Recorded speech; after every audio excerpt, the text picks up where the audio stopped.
Hello, everyone. Welcome to this week's Fireside Chat. We're super excited to have Josh here to go Aaron. over this digital wellness and digital decluttering. Yeah, we're excited for you to be here, Josh. So excited to be here. This has been something that I've been like I feel like I'm holding off on sharing for a while now. It's like something that I do each and every day and that I've shared with a couple people one on one, and it's really nice to be able to do this in a group setting. I've been really excited about wanting to share. So Amazing. We would love for you to first share, how did you get into digital wellness, digital decluttering? Like, what's your journey? yeah, so as a kid, when Windows 95 came out, I was 6 years old. And I was just absolutely fascinated by computers and what every single button and every single system preference and every single thing could do. Like I even like would start taking apart the computer and putting it back together. I did the same thing with my toys. And then fast forward, I got into electronics. I got into video production, working with hardware and software, which was more clicking buttons and moving things around. And then and then we started to see the evolution of phones come out, and then smartphones. And as soon as the iPhone came out in 2007, I was fascinated by the ability to be able to create apps. I had a lot of different app ideas, and started tinkering early on in the early days of the App Store, building different experiences, and also just like brainstorming and imagining, coming up with a bunch of different ideas. And I uh, I found myself realizing that, like, all right, I'm building tools that can help people be more mindful. A lot of the tools that I build are something in the morning routine space, in the mindfulness for everyday life space. There's a kindness app, and I realized like the hardest thing to do as an app developer is to get people's attention, right? It's like get them to click the notification and go in and do the thing that we want them to do. Otherwise, what's the point of building it if they're not going to use it? So um, I I started to realize that our phones are really taking control of our lives. Our phones are fighting for our attention. Our notifications and everything that we do just wants us to be like, touch me, play with me, touch. It's like, and now we're in 2024, and we're walking around, we're seeing people at park benches, we're seeing people barbecuing, we're seeing people in bed on their phone, and we're like glued to the device. And I have this deep sense of awareness of that, for myself and for others. And I started thinking about what are the ways that we can be using our phones in a way that feels clean, the same way that we want to have our homes clean, right? We like, some of us, hopefully many of us here on this call like to have a clean space, right? Because it cleans the mind. And it's like our phones tend to get cluttered, whether that's with social media or with email or with the way that we've set up our phone on the home screen. And I realize there's like a lot of intentionality that we have the opportunity to take advantage of to make the phone work better for us. And my intention for this talk is to really like leave you guys with um, like more time right? That's really all we have. And if there are, I want to discover with you guys what are the things that you want to do more of in your life. And my hope is to help you find ways of getting that time back so you can do the things that you enjoy. So Oh, that's amazing. I love that story. And it's really ironic, how you mentioned you're an app developer and you're also, understand that, people's times are so limited, and so you also created like this method for digital decluttering, and it's something that I also struggle with about decluttering. And I love how you said bringing intentionality to this. So, how would somebody approach digital decluttering with intention? Like, what is the first step that they would take, or what would you advise people to do? Yeah, so great question. And the first thing that I want to start with, and when you spotlight me, it's me talking to myself, which is interesting. So I don't know if that's how Yeah, it's supposed to be, or if I'm that's how supposed it's supposed to. Okay, that's how it's supposed to. got it. So the first thing I'd like for all of us to do is, if we are holding our phones, let's place our, I invite you to place our phones off to the side, um and look at your phone and tell it that you love it, and that it's a great tool, and that we have a great relationship with it. And there's an opportunity today that we want to have a new relationship with it. This is the invitation that I want to create for today. And what I think the first thing what we can do is think about what are the things that we wish that we had more time to do. And if you guys want, like, drop it in the chat. Like, what are some things that what's one thing that you wish you had more time to do? And take a moment just to think about those things, and fire them into the chat, or just think about them. Um, and when I started really thinking about this talk, and my experience with this and how I can share it with others, I started to realize, like, all the things that I wanted to do in my life, my phone was really getting in the way of that. So it's really important for us to think about how we want to, what are the things that we want to do, and then I'll be happy to show you with, like, a couple tips and tricks on, like, what it could look like to have more time. So I'm just catching up on the chat here. We got spending time outside, more connection, more time to spend playfully with my family, more cacao ceremonies, meditation and painting. Amazing. Reading more books, hopefully physical books. But digital ones are okay too. It's all about a balance. So now you've declared, like, all the things that you want to do. Now I'm going to show you a couple different ways that you can get back your time. Um, One of the ways that I think is really important is how we set up our home screen, right? So if we all could now grab our phones and take a look at our home screen and see what on our home screen is our brain, like, deeply wired and connected to, that we have a neural pathway with that app, so much so that we're opening that app without even, like almost automatically, because we know exactly where it is, where that app placement is part of our human operating system. Like, it's like we are one with the placement of our home screen. And maybe perhaps there's social media on our home screen. Maybe perhaps we're spending too much time on social media. Perhaps we're checking our emails too much, or we have a game on our home screen. And it's like there's an opportunity to be really intentional about what's on our home screen. And perhaps there's things that we want to move off to the side.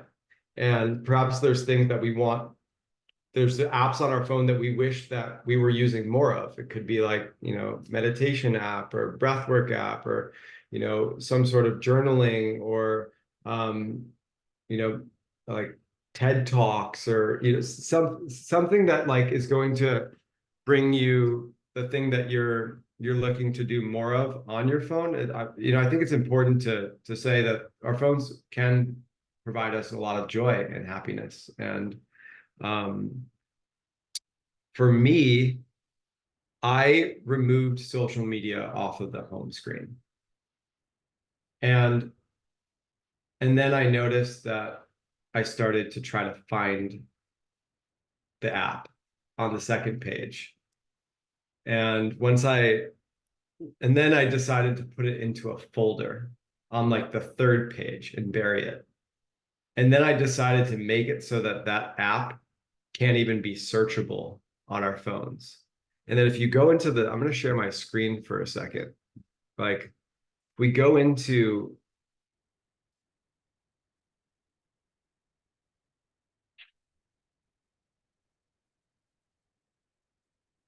we go to our settings. And if some of you are on Android, it's probably pretty similar. But if we go to our notifications, you guys can see that I pretty much have almost all of my notifications off, including text message, email, social media. The only notifications I have are a few related to work, like Slack and Notion.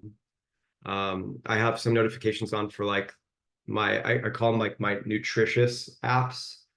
But the other thing is like if you want to have notifications on, I want to share with you guys some of the settings. So let's say on Instagram, so to speak, you have all these different ways that you can be using your notifications. So they can come up on lock screen notification, banners. But then there's like the badges. And the badges, you could have notification. The badges are like literally grabbing your attention. And actually the best scenario for that would be that I want to show you is our phone or our text messages. So it's like when we have badges on our phone, these numbers that you see here are literally we don't even realize it, but they're getting our attention.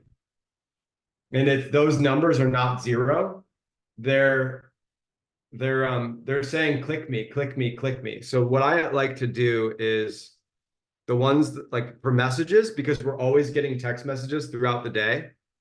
I feel like I don't even need badges. For me personally, I turn off notifications because I'm just throughout the day, I check my messages and I do this because like we probably get thousands of text messages a day or hundreds, we don't even know. But like I remember back in the day, when I had a BlackBerry, my dad would tell me, you just racked up like $400 on your text message bill. So, that's when they charged you per text message back in the day. So we don't necessarily have an idea of how many text messages that we're doing, but we're sending a lot.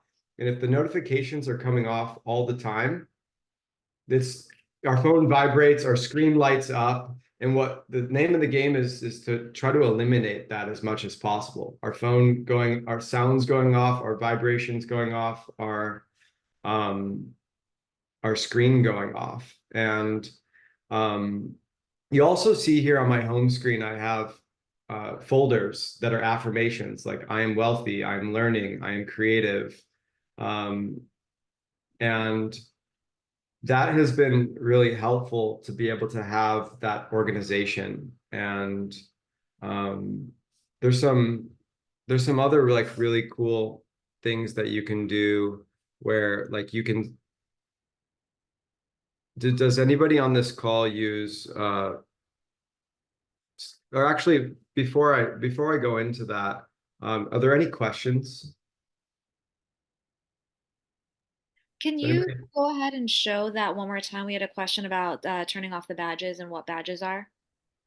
Yeah, so badges are the red dot, like the red number. That you see that's counting how many emails you have on the home screen. I can show again. Yeah, so you see here, the only ones I have is for work right now. Because like, But if you go into notifications down below where it says lock screen notification center banner, there's banner style sound and badges. So if you click, you can click the yellow. If it's green, then you want to click, then you want to click there. yeah, you can turn it off. That's how you turn it off. So that has been like so helpful. So like, you know, like really like playing around with your home screen and being really intentional about what apps do I have on here? Is it intentional? Some of you might have a lot of intentionality to it. Some of you might not. It's like, what does it look like to tidy up the space and make it work for you? Um, if you find yourself that you already have notifications off, but you keep automatically going to that app, what I have done is I'll take like where my Gmail spot is, and I'll move it and I'll place it with like a meditation app or something. So it's like every time my brain is thinking to go to Gmail, I'm now creating a new neural pathway of like, maybe I just need to breathe, or maybe, you know, like there's some really cool things that you can do with that. Um, yeah. Oh, I love that tip. Like, it's so amazing, like how the notification, because when you asked that original question, I was going to be like, oh, the red circles, the red numbers. It's like I always have to click those. So I didn't know that badges were something you can turn off. So thank you for that. And I love also the tip about, moving, uh, your apps around so that you don't go there right away. Do you recommend doing that on a regular basis to keep moving it? So, oh, okay. Yep. Yep. It's like, yeah, it's like you start to play tricks on yourself. Um, I'm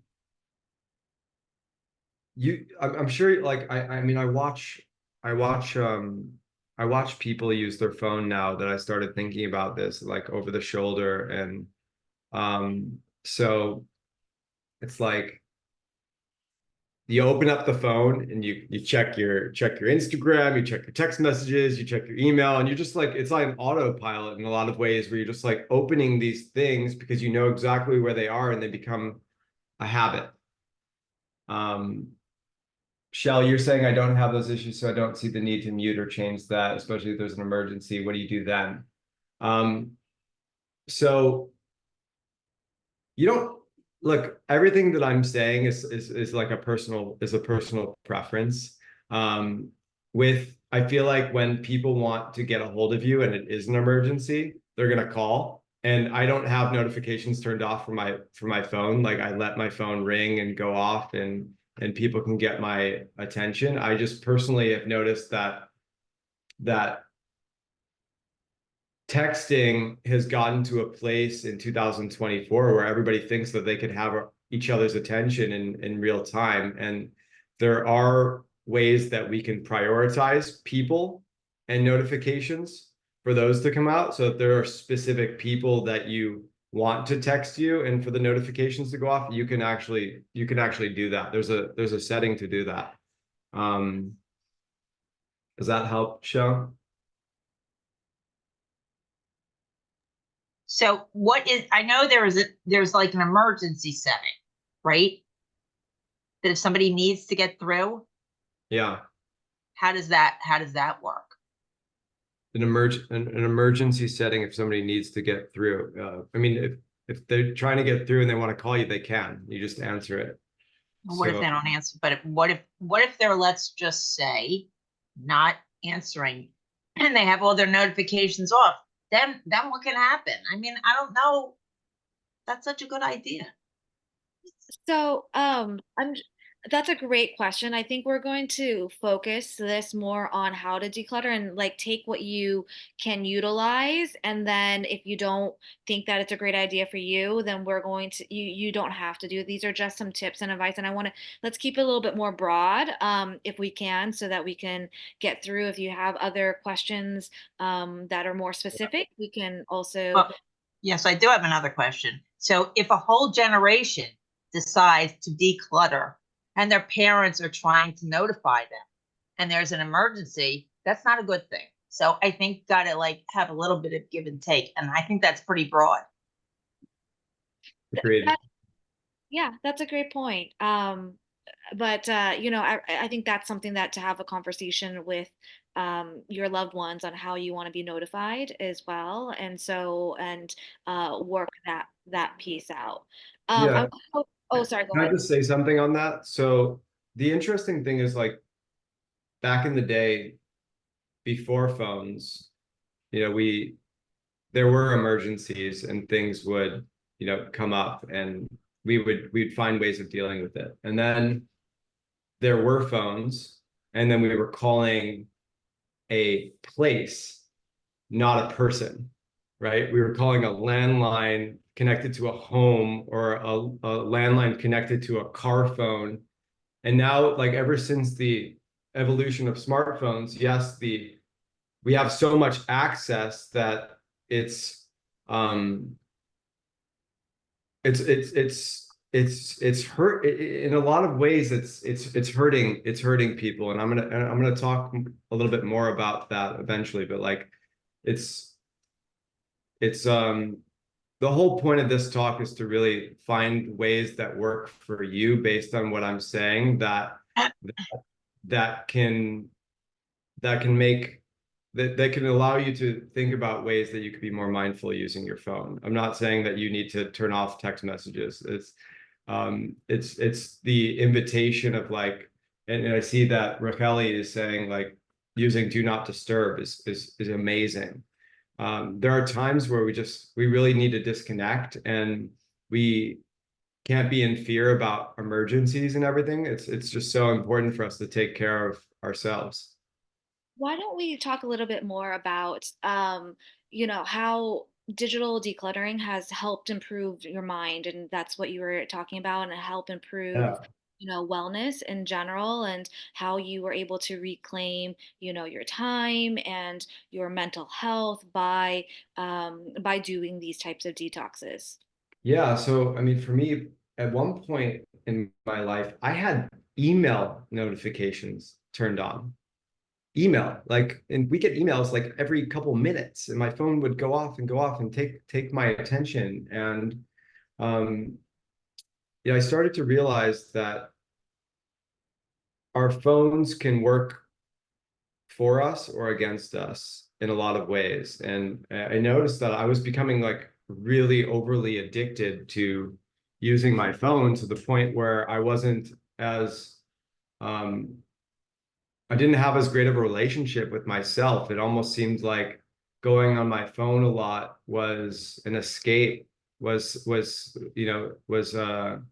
me resisting something, right? And with social media, some of us call it like doom scrolling. Like, are we scroll? What was our intention of going on social media? Are we doing it to learn? Are we doing it to connect with others? Or are we doing it to, check how many comments and likes and shares that we got to, like it's really important to have intention with how we use our phone. Um and I noticed for me, it's like there were certain people that I was following, and that at one point I found myself like comparing myself to them. I'm like, that's not healthy. Like, I don't even talk to this person. I should probably just unfollow them.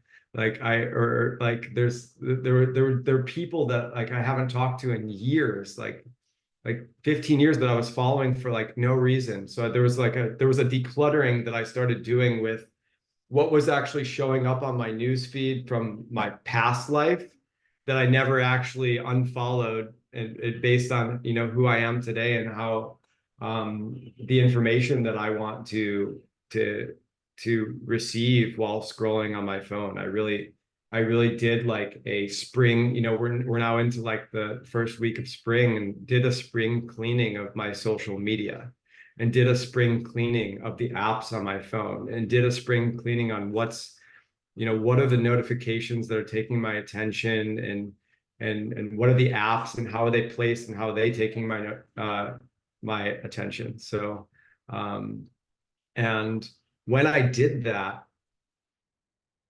I had so much more time. I like was able to just be without my phone in my pocket, or in front of me, or at the dinner table, or on my walks with my dog.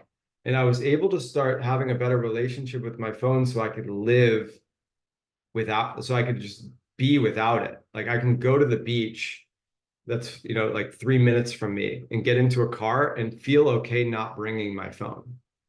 And maybe that's not going to apply to everyone, but like that has worked really well for me to like where I feel safe in my own space to feel good about not having a phone, even if there's an emergency.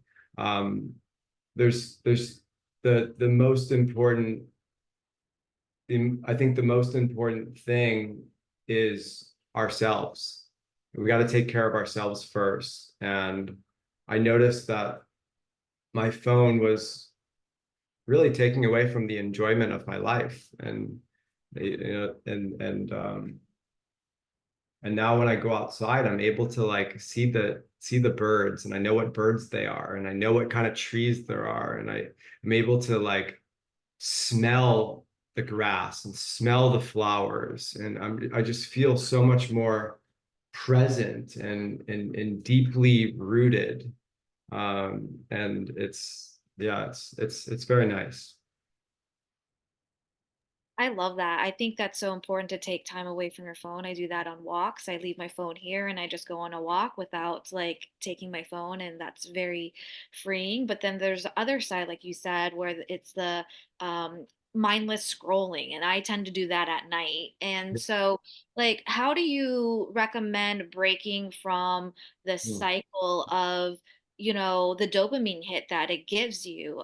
Is it just basically to turn off your phone, but then people have anxiety over that, or is it to we can turn notifications off? Like, what do you recommend for helping people through the process of detoxing and not having that dopamine hit, and slowly weaning themselves off of that phone use reliability? So whenever I turn off my phone, it's like whenever I turn off my phone for like sometimes I'll turn off my phone for like 24 hours or 48 hours or 12 hours or 4 hours. And when I do so, I'm very mindful of it. Like I'll tell my mom and my dad and the people that absolutely need to get a hold of me that I'm doing that. Um and and I'm doing it for me. And and when you experience not using your phone for 24 hours, you get to see what the other side of not using your phone looks like. You get to experience it. And you're like, it's like we only know in life, we only know what we know, we know what we don't know. And what we don't know that we don't know is where all the possibilities are, right? So by experiencing a digital detox that's intentional, where you're telling the most important people in your life, like how they, if there's an emergency, give them my neighbor's phone number. I mean, there's creative ways that we can make it so that we're able to get a hold of in an event if that's something that we're concerned about. um Another really cool thing that has worked well for me is simply deleting the thing, right? Like just delete Instagram for a day or a week and watch what happens.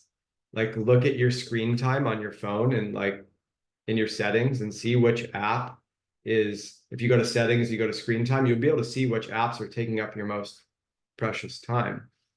And if you were to purge that for a moment, just to experience like, all right, these are the things I want to do. If we can get back to this list. I want more cacao ceremonies. I want more meditating. I want more painting. I want playing time with my family and spending time outside and swimming and reading more books. The reality in slowing down, all of these things are are activities that we don't need our phones for, right? And there's an opportunity to be able to yeah, like if it really is a problem and it's a problem and you have an awareness of like, hey, this is taking away from my time from doing these things, try removing it. And that might sound harsh and that might sound scary, but when you do, you get to experience what possibilities are created, and you get to, you know, journal about that and see what's on the other side. So um I really and love. So go ahead. yeah, I was gonna say, like, there are times where, like, I just put my phone in airplane mode for like 30 minutes. And I do so because it's like I need that distracted free zone. Like, you know, do not disturb is one thing, but having access to the internet is another thing. It's like, what does it look like to be in an internet free zone, living in an internet free life for a time being? And um, there's inner work that gets to be done to be able to get to a space to do that. Yeah, I really like that. Like how you're bringing intentionality to utilizing your phone and having a good relationship with your phone. And of course, if anybody has any questions, please put in the chat, and then I'll go ahead and let Josh know about those questions, and I'll share those questions with Josh. But I just want to let the audience know that you can put your questions in the chat. But another question I had, I want to switch gears about like time management, and how the phone can be utilized for good. You know, we talk about decluttering and like releasing the Yeah. attachment to the phone, but what about the flip side? How can we utilize the phone for good to support us in our evolution and our mindfulness, in our time management? What are the ways that you found you've been able to create relationship with your phone in a different way? Yeah, so the Raquel is already sharing what I was planning on sharing with you guys. So there's ways of setting like time limits and restrictions to what apps that we um want to use. So it's like we can, I'll share my screen again. Like,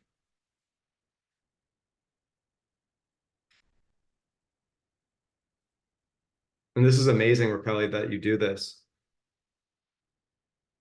So when we go to, oops, when we go to our screen time, or sorry, focus. No, it's in screen time. When we go to screen time, you have downtime. And in downtime, you can schedule it and you can say, all right, I want my downtime to be from 9 a.m. to 8 a.m. And you can customize the days if you want to.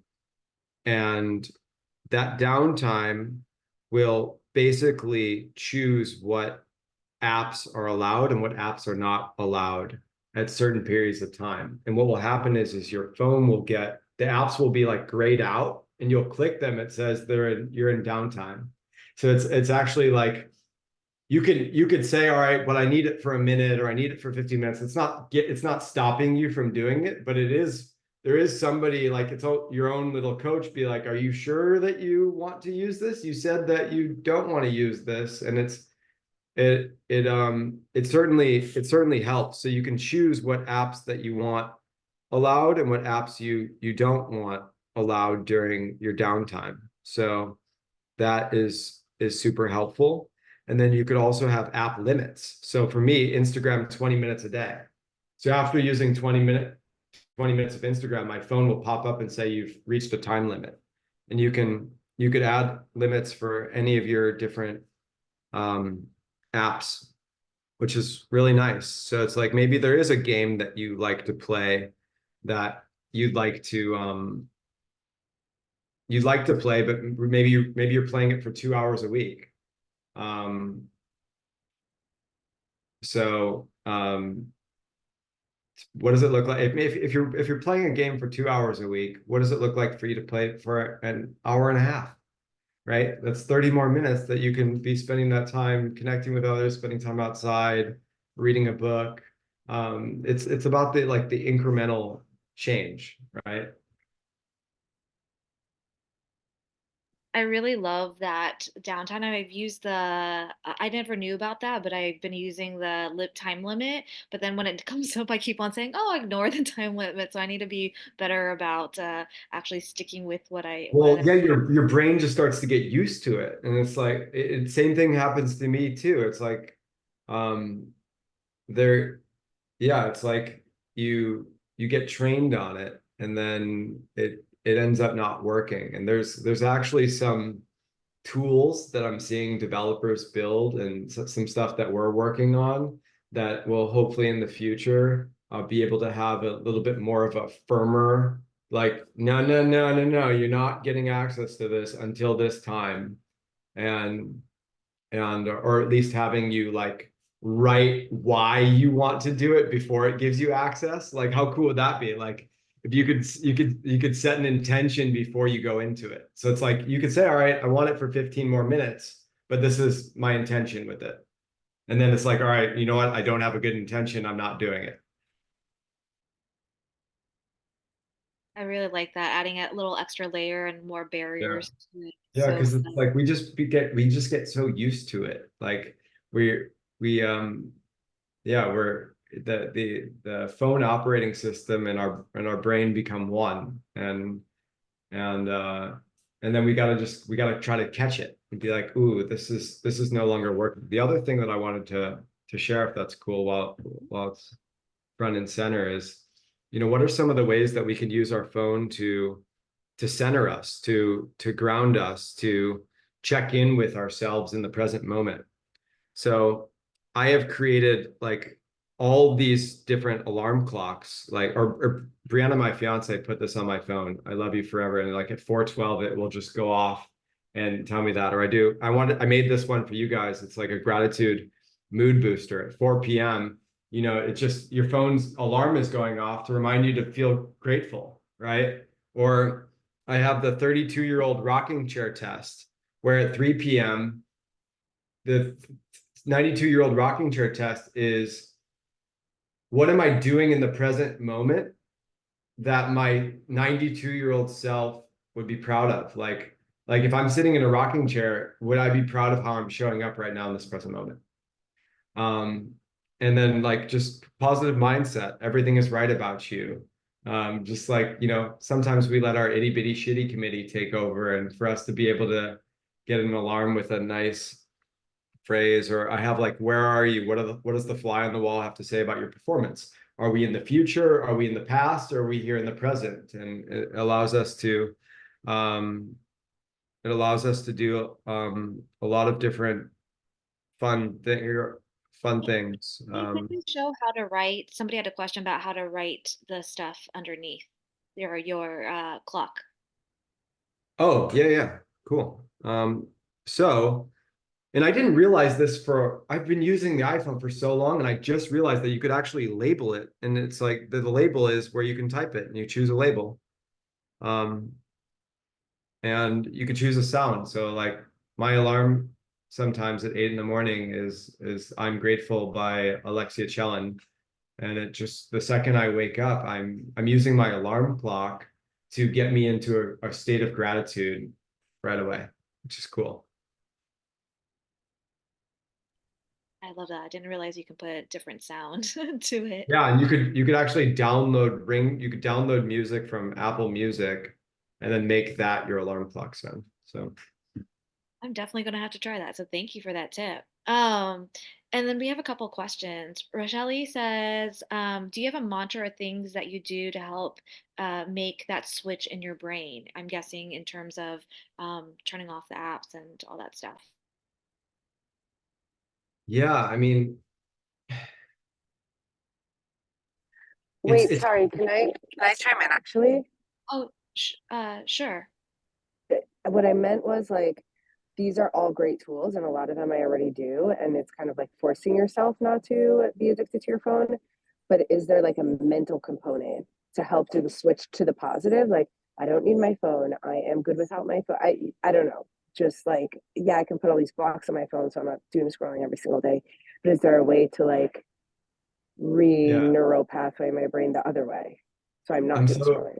I'm so glad you asked this, because yesterday I was on a walk, and I made up I didn't bring my phone, and I made up a song on my walk that I was like singing to myself of like how much I enjoyed the present moment. And I'm like, I just started singing and making up my own lyrics and like talking about the trees and the clouds and the flowers. And it's like, I was essentially like doing some programming that like this can be really enjoyable, because what was happening was oftentimes when I'm on the walk without my phone, I start thinking of ideas. I'm in the future space, and it's like I need my phone. I need to do this thing. Like we're so reliant on like the phone at all times that like I was basically affirming myself through this song that like I'm good, and like that there's so much beauty around me that like I can feel good in my own skin. And you know, as far as is, so I feel like that really helps. And another thing I'd really like to share is what's really been working lately for me is turning well, there's a couple things. One is I got one of those little like lamp timers that you can get on Amazon for like $8. And I connected it to my Wi-Fi router, and I turned my Wi-Fi router off at like 10 p.m.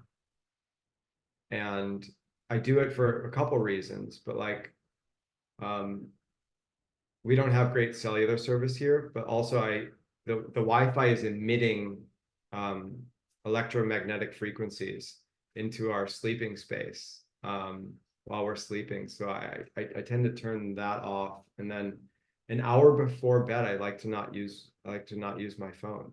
And I put my phone in my bathroom, or I put my phone away from my bed, and I focus on the wins of the day. I think about like, what are my gains of the day? And I start thinking about that. And then I give myself permission to visualize what I want to do tomorrow and what I'm looking forward to tomorrow. And when I do that, I also release, I tell myself like there's nothing left for me to do today other than go to sleep.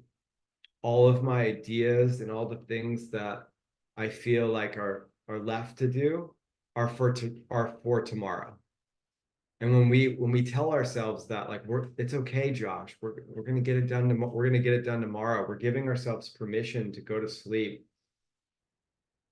with that mindset, that being the mindset that we go to bed with, versus I just went to bed after scrolling on social media for an hour and a half, or I just went to bed after playing this game or watching this movie or watching this TV show. And you know, how the things that we do before we go to bed determine our dreams and determine our tomorrow, and how we show up when we wake up. So and then when I wake up, I revisualize that thing that I said that I wanted to do last night, and we're in like this like creative zone where it's like if we sit and meditate, and I do some prayer and some journaling,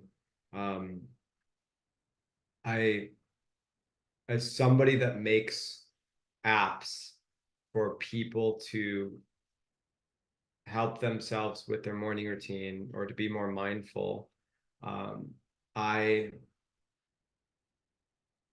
recognize that it's important for us, once we know the tools and we know how to do the things and we know how to positively affirm ourselves and get in the habits of meditation and breath work, and we know all the modalities for us to be able to do those things without our phone. And coming from somebody that literally like that makes money having people use their phones in the morning and throughout the day in a mindful way, I also recognize like my highest desire is for us to use the tool, to not have to use the tool, to feel good in our own skin, where we can meditate and have a gratitude practice and have a journaling practice and affirm ourselves and be equipped with tools on our toolbox without using our phone.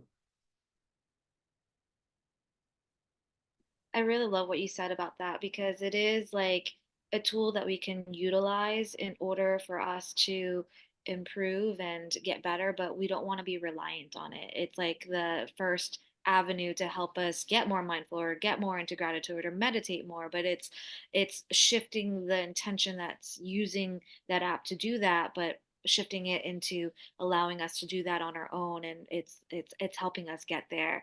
I want to Yeah, ask there was one thing I just wanted to say on that. Like, part of the journey of me turning off the notifications and temporarily deleting apps that I knew were taking away my time, and then attempting to put my phone in airplane mode, like these were all like little things that I tried for myself, that I'm like, oh wow, like life I'm okay without Instagram for a day. I'm okay without Instagram for a week. I actually really liked it. And then when I downloaded Instagram, I had a whole new relationship with Instagram, and it was beautiful. Like it was like a factory system reset of my relationship with it. So I think it's really just like, it's, you want it to be like playful, you want it to be like a dance, you want to just kind of try some things and see what works for you, but like realizing that you're in control and that you're the CEO of the knobs and the switches and the do not disturbs, and where the apps are located and what apps you have on your phone and how long you use them for. Like you get to find what works for you. I love it. You are in control the whole entire time. You're the Yeah. CEO. That's such a beautiful nugget. What about like the future of, technology as well too? Because we're getting into the space where there's a lot of like AI, there's a lot of augmented reality. It's like we're almost being pushed into like a more digital space with everything that is being created. Where do you see like humans and the relationship with technology and apps and playing in the future? This is where I see them.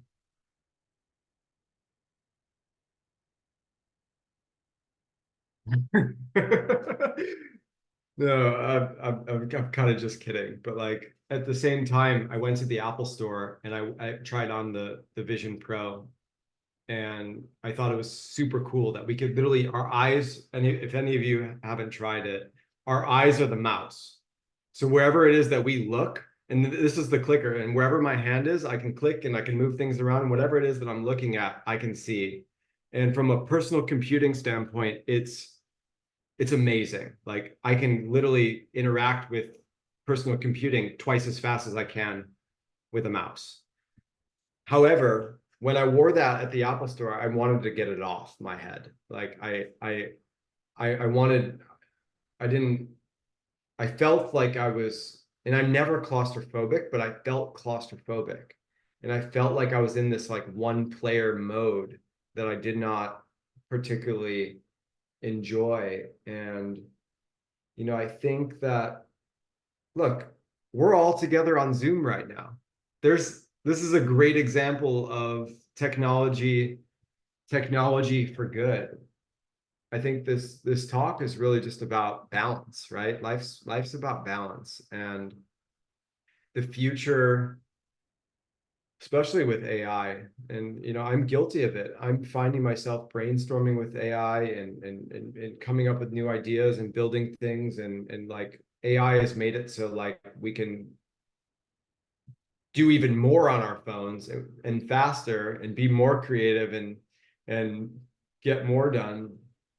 But it's the most important for us to be um, deeply rooted, deeply, deeply rooted. And by deeply rooted, I mean like, getting our hands in the dirt and walking, for those of us that live, with grass or by the beach, or, just spending time in nature and getting to know ourselves better so that we can be with whatever the future is, because the future is going to continue to want to take our our time away, right? Like technology is is always going to be there, and it's going to continue to evolve in a lot of ways. It's going to um, make it's gonna it's going to help us in a lot of ways, and it's also going to continue to disconnect us unless we take control of it, right? It's all about awareness. It's like, this is a tool I'm a human being. I have, I have my breath, I have my heart, I have my physical world, my spiritual world.